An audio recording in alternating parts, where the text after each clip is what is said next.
After being confronted with a lot of bad manners in trading over the years, I just want to talk a little bit today about how to ask other traders or other investors questions without sounding like an asshole, in my view at least. And it starts with asking about the process and asking about how people thought about something. I think that's always a good way to do it. But you have so many people doing things like, did you catch that move? Or how much money did you make?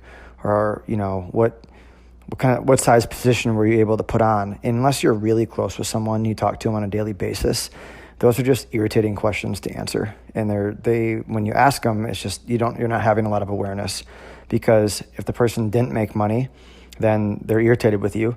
And if they did make a bunch of money, then they're forced to almost gloat to you. And then you feel like shit about yourself because you didn't do the trade as good, or you didn't make it, or you didn't figure it out, or you're just, you're not trading big enough, whatever it is.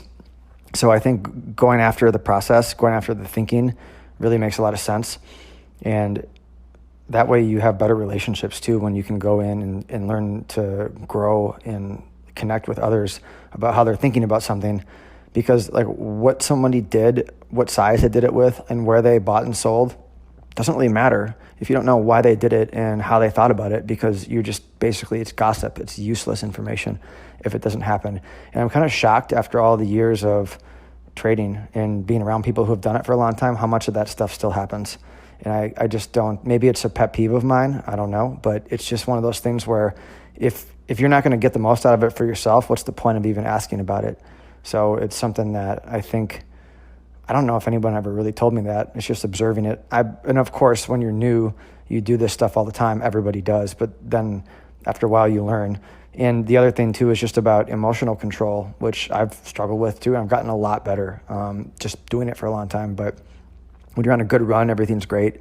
You're in the best mood. And when you're in a bad run, everything's miserable and you're in a shitty mood. And carrying that outside of the business and expecting other people to understand that you feel that way, when really, how could they understand? It's a very different world. And that it doesn't matter if you're investing for positions that last many months or years or during the day. It's the same thing. It can grind on you the same way, because I've done both of them.